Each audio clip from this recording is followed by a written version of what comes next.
First of all, pay very close attention to these face gestures. These are narcissistic face gestures. Also, look at the way these four friends speak in this interview. Not just the words they use, but the details they emphasize, the things they leave out, and how their stories fit into the timeline we have already examined. Because before now, we have heard one version of what happened on Horn Island, but the more material that comes out, the more questions begin to surface, and this is where another voice becomes very important. There is a private investigator on TikTok whose analysis of this case has been raising questions that many people have simply dismissed. Some people have written her off because she isn't part of the official investigation. But before you do that, I want you to listen carefully to what she actually points out. Take a pen if you need to. Go through these 3 videos carefully. Because she's not simply asking who is telling the truth. She's looking at the movement, the timing, the people involved, and the gaps in the story.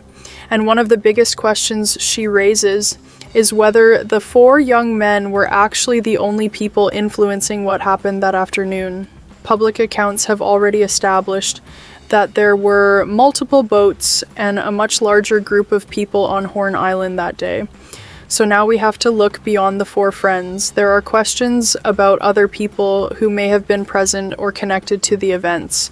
There are questions surrounding Katie, who has been identified in accounts about Nolan's final hours. There are also questions about what happened during the movements between Horn Island and the mainland. And then there is the boat, because according to the available accounts, the group experienced problems with the boat, while separate audio released by officials captures a call about a boat reportedly taking on water. So here's where this gets interesting. If the boat was moving between locations, who was actually on it at each point? Who got off? Who remained? Who was communicating with whom? And what happened during those movements that we still don't have a complete explanation for? That's why these videos are important to watch, not because they automatically prove a conspiracy, but because they give us another set of questions to compare against the official timeline. And perhaps the biggest question of all is this: was this really just a story involving 4 friends and Nolan Wells? Or were there other people, other conversations, and other decisions happening behind the scenes that we haven't fully accounted for? Because once you start putting the timeline together, the story becomes much more complicated. So don't take my word for it. Watch what she says, listen carefully, and then compare it with what the 4 friends have told the public, because somewhere between those different versions of events may be the answers we've been looking for. What's up, family? Well, what do we have here? A mysterious letter pops up on the internet, providing a motive in the Nolan Wells case. Yeah, fam, let's get right into it. Now, at times it's going to be hard for me to articulate exactly what is happening here, what's being said, because the letter, the writing is not great, but it's good enough to get an idea of what this person is trying to say. At the top it says, left Evans' house at 10:30 a.m. on boat to Island. That's July 4th. This letter is dated. Okay, so we say, we got to the party island. We had alcohol. I may have drank a half, if not a whole, seltzer throughout that entire time. Was worried about returning for his second swim. He didn't want to ruin his chances. Talking about Nolan. Cell service sucks here, Nolan. Imagine something happening to you and not being able to call out for help. This is Wyatt saying this, allegedly. Nolan side eyes and dismisses the comment. Nolan snaps a photo or video of something. Wyatt had been sniffing the cocaine all morning. Wyatt tries to grab the phone or tells him to put it down, and Nolan jerks the phone. This feels what would lead to Nolan's death later. Let's see, approximately 12 hours later, Nolan was already having an inkling that he shouldn't go to the pool party later. Him and Wyatt had animosity for a while, more so Wyatt, because Nolan was, I don't know what that word is, but the next word says back. He forgave easy and didn't hold grudges. He was the peaceful friend, the conflict solver in most of his social group. He had several, maybe 3, and the rest of that part is kind of watered out there. Let's go to the second page right here, and it continues. Nolan was only put on the boat to be transferred back to the island around 3 to 5 a.m. on July 6th. That's why he wasn't found initially on the island. He was stored somewhere cool and dark as to keep decompositioning at a minimum. But it's summer, He already started to have a hint of smell permeating the shaded area. It's an area of property him and his friends hiked or hung around. And yes, it's one of his friends' property. Somebody got a farm or hiking trail, maybe both. Somebody cried, Wyatt or Warren.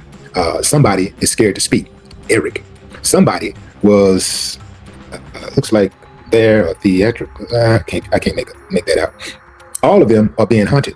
Nolan decided to unfriend this group, and they couldn't accept it. And this, my friends, as far as this person is concerned, believes this is the ultimate motive. Now, I have not been able to authenticate this letter. I don't know. It's floating around the internet. So y'all let me know what y'all think about this letter.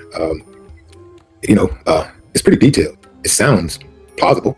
This is not the first time that we heard that Nolan had an issue, or they had an issue about Nolan going to Horn Island. What we heard initially was that Nolan was that the friends, the so-called friends that was on the boat with him, was having some trepidation about him going. They didn't want him to go for whatever reason. There was something about a girl, something about, whatever it was. They didn't want him to go. Somehow, some way he ends up going anyway. But now this letter says that now Nolan is the one who has some trepidation about going with them. But he went anyway. Because remember now, Nolan is the peacemaker. There's even a video out there of a fight happening and Nolan stepping in and making peace. He was the peacemaker. So ain't that strange? Well, how ironic that the peacemaker ends up dead out of all of the people. You got all the hotheads. They survive, but the peacemaker ends up dead. So if Nolan indeed was murdered, which I do believe he was, he didn't start it. We know that because by all accounts, Nolan was the peacemaker. Somebody's going to put this story all the way out. At some point, somebody got to come forward and collect that reward money. It's $125,000 up right now. I do know that Mississippi is not an ideal place to live for a progressive person. People who love technology and advancement. People who want to get grow, evolve in life. Spiritually, mentally, emotionally. Mississippi is not the place. Katie dry snitched on those boys and y'all didn't even notice. Let me break it down for you, because here we've got the Snapchats from Katie, right? You're gonna notice her teal swimsuit. Right here, we're gonna notice a striped swimsuit. In this video from the 3 boats, you're gonna see Bart's boat. And in this corner, you're gonna see a girl in a striped swimsuit right here. And then right next to her, with the same hair, is a girl in a teal blue swimsuit. Katie is on Bart's boat in this picture. But wait, they tried to be real clever playing with the lighting on this. Hopefully you got your brightness turned all the way up, because you'll notice Katie is wearing a white hat. Now here we've got the picture from the tow, right? Teal swimsuit, white hat. Oh, but that's not all. Again, hope you've got your brightness turned all the way up, because here we've got somebody in red swim trunks. Oh, and would you look at that? Red swim trunks. Here he is on the shore next to Nolan after the fight with Tristan. Now, I'm getting mass reported, by the way, so my page might disappear any second. Y'all remember the fight video? In the background, I found a man who looks suspiciously like Grandpa Jerry. Don't get me wrong. I'm not saying that it is him. I'm just saying. Seems to have a very unique, pectoral shape. And obviously this picture is from a couple years ago, because there's Wyatt. But I am not done, folks, because the same time she dropped these Snapchats, she said that she allegedly got a ride with someone named Marty McGrath between 5:34 and 5:44. Oh, and wouldn't you know it, the co-owner of the Biloxi Bay RV Resort and Marina in St. Martin is co-owned by a man named Marty McGrath. Here's the marina, and here's how far away it is from his buddy's grandparents' house, the one they went back and forth to like 4 or 5 times after they came in. But you may also remember from the report that after leaving the grandparents' house, the boat came southwest towards St. Martin's Bayou. Well, there's St. Martin, so I'm gonna assume that this is the bayou. Now, would this happen to be a Marty McGrath Jr.? Or was it the actual Marty McGrath? Mind you, it took 45 minutes for them to make it back from the grandparents' house to the boat launch. Mind you, that the boat ramp is in the opposite direction, only 6 minutes away on land. Katie girl, it's over. Katie, you're young. You haven't learned this yet, but these aren't your fucking friends. They are literally not worth fucking protecting, okay? Because they've all coordinated their stories, girl. You are gonna be the fall person. Do you want this to follow you around forever, or do you want to be a fucking hero? Now let's hear what she says on this other clip. Listen carefully again. Alright, after this I'm probably gonna take a couple days off because my brain needs a rest after the last couple of days. Now we know for sure that there was storage in the bow of the boat. Alright, so now at this point, I am pretty sure that the Triton was there all day. They didn't switch out the boats. And I'm also pretty certain at this point that this is a real video, because there's one single frame where you can see Bart's boat and you can also see the toes of somebody like dangling them off the water. So if the picture or video were AI, it would be a really bizarre thing for it to just kind of throw in. But there's zero question in my mind that this video has been altered. So then the question becomes, why would they alter this video? And the only thing that logically makes sense to me is to alter the identity of the two girls. Because if Carter is the boy in red, Wyatt is the boy in the American shorts, Bart's brother Brooke being the one in the navy blue shorts, and then Ike being the one in the teal shorts. Then we've got Warren up here with somebody in this red striped swimsuit and the girl in the teal swimsuit with the backwards hat. So in this picture, this would be Brooks, this would be Ike, this would be Wyatt, this would be Warren, which would leave this to be Carter. Now, whoever this is seems to be very cuddly with Carter. Like, too cuddly, in my opinion, for it to be like a mother or a family member. Thinking about it a lot from the timeline that we have been told, and what we haven't really been factoring in again is the party. Because remember, Warren said he went to the party, but instead of talking with all of his friends, he went upstairs to go talk with his girlfriend's dad. Now, those families are tight, so if that dad of Ava, if that conversation with the dad didn't happen, then they would automatically know that they were lying. So I've been saying for a while that the girl was somehow involved. And mind you, everybody's back on land now. They're getting ready to do the fireworks, and everybody's swimming and drinking still, blah, blah, blah. So what's the excuse for no pictures at that party? They've explained it all away during the day, but at this point, they're all just being teenagers and having fun again, right? So I'm thinking that the brunette girl is Ava, the girl whose house they went to. And she's pretty close with Warren and the Pyrone family. And they're full speed running. And then after that, I didn't see them anymore. I think you were on the boat. You start from there? Yeah, so after we planed off, Wyatt kept the boat pinned the whole way in. We ran into the mouth of Fort Bayou, where we came from originally. And we turned into Fort Bayou, went in the channel, ran probably 500, 600 yards into Fort Bayou. Wyatt had jumped out of the boat, put the plug back in the boat so access water. So water didn't keep pushing and filling back the boat. According to their own words, they went into the mouth and then they turned and they went about 500-600 feet.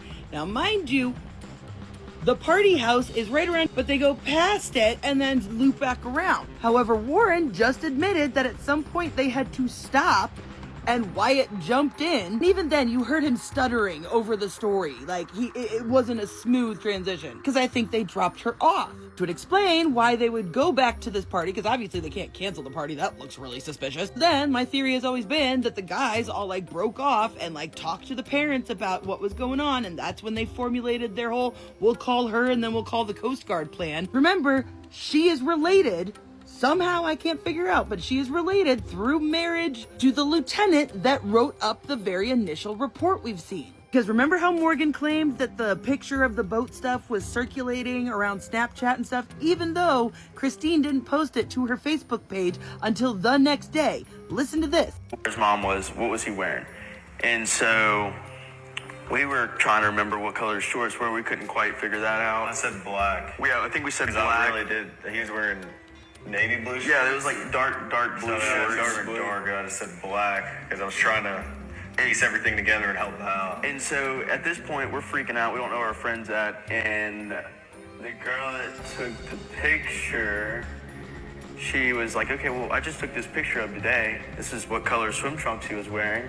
And his mom asked for that to post on Facebook to say, if you've seen him, whatever, this is what he was wearing. So remember, the girl who took the picture with the digital camera was on Wyatt's boat at the beginning of the day and then was there with them at night when they were having this discussion. So she had to have been there at the beginning and at the party at the very least. Then we remembered that the original shorts picture, well, that wasn't the color of his shorts, as we now know. So we also know for a fact that this picture did not get sent to Christine until July 5th, meaning that they had to have had that picture and then not sent it to her for hours. Because they also said this. And so that's what we sent to her, or that's what she sent to her, because we were just trying. So they corrected themselves. He said, we sent it. No, she sent it. And on July 5th, Christine said that they have been up for almost 48 hours straight. And then the very next post above it are the same pictures, but better quality. Why did it take so long to get these pictures to them? Oh, and y'all, now that I said that, I realize, so all of these pictures had to come from the same digital camera, right? Meaning this picture did as well. And since I've already proven that this picture had used AI to do something weird because, you know,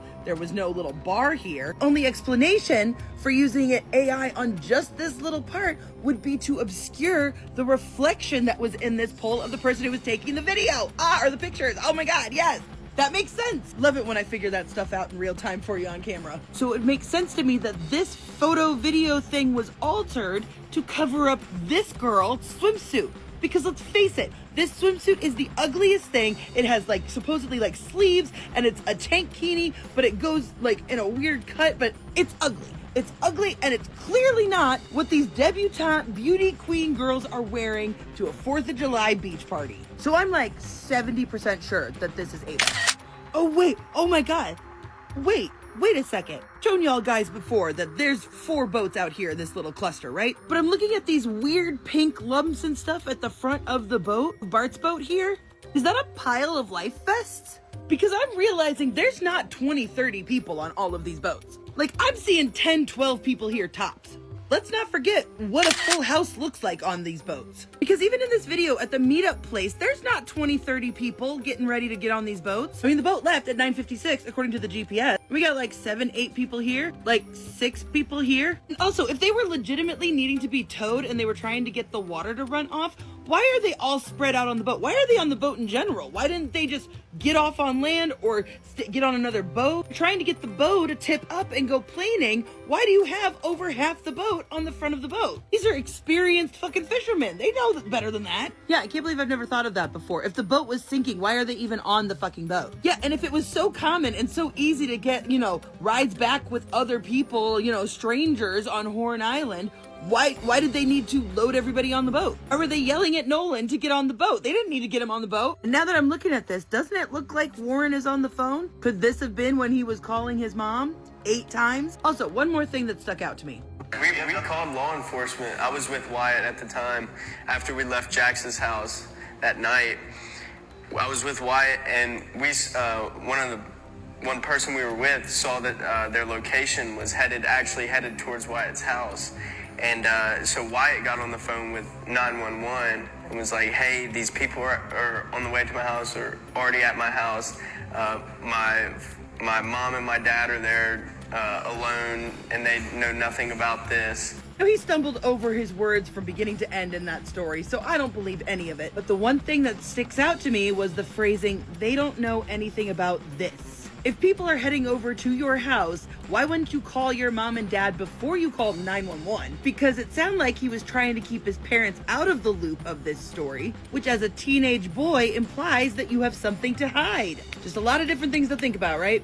Now let's hear what she says on this other clip. Listen carefully again. Not only have I found more evidence of a 4th boat, not only have I found a lie in their timeline, but I have also discovered a deep political connection, not only to a former governor of Mississippi, but to Turning Point USA. So first off, this picture has surfaced in which it's clearly the group of boats a little bit further out in the water altogether. Now here's what is supposedly Bart's boat. We can see the Garmin on top, can confirm this black boat from this other picture. We can see Wyatt's Triton right here, and we can confirm that by the motor. As you can see right here, has that black stripe on the white motor. Now in between the 2 boats is the Palm Beach. You can clearly see it labeled and it's got that stripe, right? As you can see, the stripe is there. And yet there's this design right here and no Palm Beach. And you may be like, Jay, that doesn't prove that it's a different boat. Maybe we just can't see it, even though it should be right there according to this picture. But if you look in this video, you can see that there is a black propeller right there. See black propeller, and you can very clearly see the Palm Beach right there on the side. And if you look really carefully in this photo, you can see right there a black propeller. There's another boat on the other side of these 3 boats. And given the lack of the name on the boat and the black propeller, I'm going to assume the Palm Beach is on the other side, which means there's 4 boats right here. Then I rewatched Warren's interview. And I woke up at my buddy's house, and we went to McDonald's, got food. No one was not with me. And I went and got breakfast. I had my buddy's boat hooked up to my truck. And, well, first I ran to my house, then I went to McDonald's and came back, and The boat was already hooked up to my truck. My buddy Wyatt and I went, and with my buddies, and we went, filled the top of the boat off, loaded it down with ice, and just got everything ready. Then Wyatt went and put his smaller boat in the water, which is the Palm Beach. He's an 18-foot Palm Beach, and I drove the boat from Fort Bayou boat launch to my buddy's grandparents' house, and that's where we all planned to meet up that day. So Wyatt had his buddy's boat already hooked up to the back of his truck. He said he and Wyatt and his other buddy went and got ice and filled up the boats. And Wyatt went and put the Palm Beach, his smaller boat, into the water. And we know that there was a second boat, the Triton, that was driven by Wyatt. Wyatt had two boats in the water. Who was driving his other boat? Nolan was on Wyatt Pyron's 22 Triton. On the way out, I went with my buddy Bart because we had a lot of friends from college coming down, and I called Bart that morning. I was like, "Hey man, can you take your boat out?" And he was like, "Yeah, well, my dad's decided not to go, and I'll take the boat and I'll take you and your friends." Of course, I mean, he's a buddy of mine. And so Bart pulled up at the dock, and I mean, I rode out there with Bart and a lot of the girls that go to college with my friends and I, and Nolan rode out on the Triton, and then we had a Palm Beach, 18 Palm Beach. There was 4 guys on that. There was like 8 people on the Triton, and then there was 8 or 9 people on the Triton, and then there was the rest of the group, which was ranged from maybe 10 to 15 or 16 people. Now wait a minute. So Warren already had a boat hooked up when he woke up that morning. I'm assuming that had to be the Triton that was hooked up, right? Then he said that Wyatt went and put his smaller boat, the Palm Beach, into the water. Then Warren said that he was the one who drove the Palm Beach to their friend's dock. Assuming that Wyatt drove the Triton to the dock and Bart drove his own boat to that dock, who drove the Palm Beach out to the water then? Because he said that he got a ride in with Bart, even though at one point during the interview he said all of his stuff was on the Palm Beach. So it sounds to me like Warren was the one driving the Palm Beach. I'm also like, what parent would let their kid, who's obviously going off to party, take 2 of their boats and let their drunk friends drive? Like, it isn't making sense to me. I mean, maybe these parents are just shitty parents and irresponsible. Then he also said that he contacted Bart that morning to see if he could come, and Bart was like, yeah, I can give all your friends a ride, blah, blah, blah. According to him, there were 10-ish people, 15 people on that boat. So where were those people originally supposed to ride in on? They'd been planning it for weeks. They were excited about it. Why did Bart have to suddenly step in and take all these people? And remember, Bart said that his dad had canceled going out on the boat that day, so he could do it. Something's not adding up here. I think there was an adult somewhere in this mix. It would also explain how they all thought quickly on their feet with the sea tow. I wouldn't be surprised if an adult didn't come out there and just go off with other adults that were also on Horn Island and let the kids hang out with the boat. Here's where things are going to get interesting, folks. There are more GPS coordinates in the report than what we have seen publicly. I'm going to play you a clip from the interview, but remember, at 5:30 is when they started picking up regular speed, all right? It's right here, 525, speed miles, 30 to 35 knots. So here we go. Planed off, and you have water in the boat, and you're hauling, we're going pretty fast. We're going probably 40, 42 miles an hour. And so all that excess water that was built up in the boat is coming out of the boat. So, I mean, that's what we had to do. So we ran into Fort Bayou, and we didn't just run straight to my buddy's grandparents' house. We ran into Fort Bayou. A couple of us jumped in the water, and Wyatt, the whole reason for the stop was so Wyatt could hop in and put the plug back in the boat. So then after that, we went and docked it, and I went back to my buddy's house, and we ate and napped for a little bit. It was a long day at the islands. Now you heard him. He said that they took off going 40 miles an hour, and they didn't go to his buddy's grandparents' house, but they went to Fort Bayou to go do a plug thing. Except right here, 5:44, vessel arrives at El Camino Road. 8 minutes later, then it departs from El Camino Road and headed east into Fort Bayou. So right there we have a lie. The boat did stop before going into Fort Bayou. 6 minutes later, it comes back to El Camino Road, and the vessel departed El Camino Road half an hour later, headed southwest to St. Martin Bayou, and then turned southeast into Biloxi Bay Bridge. Then they went back to the Bayou boat launch. Then the boat was taken to Cardinal Lane, which was Wyatt's residence. Now, because I am an absolute genius, I was able to find it. This was where they left and where they came back that day. Then came back several times. Now, first off, Why aren't we seeing footage of them returning that day? We know that Nolan was with them when they left. So why do they have the security cams from that morning, but not that night? Whose grandparents live there?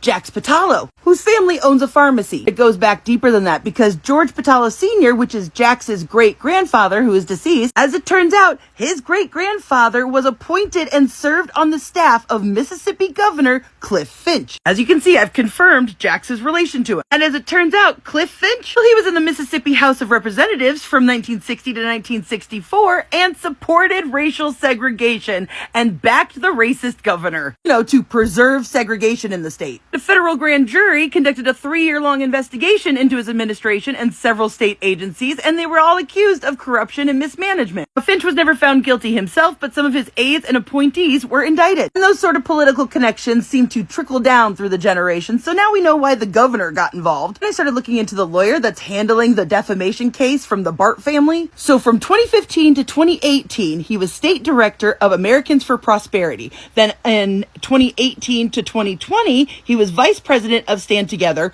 while being vice president of Americans for Prosperity. Stand Together is a Charles Koch nonprofit, and Americans for Prosperity is a libertarian conservative political advocacy group affiliated with Charles Koch and David Koch. And if you don't know who the Koch brothers are, they're fucking evil. Guess who's one of the major funders for Turning Point USA? Major donors for the Koch brothers also are primary financial pillars for Turning Point USA, specifically their campus operations. And guess who used to serve as the director of urban engagement?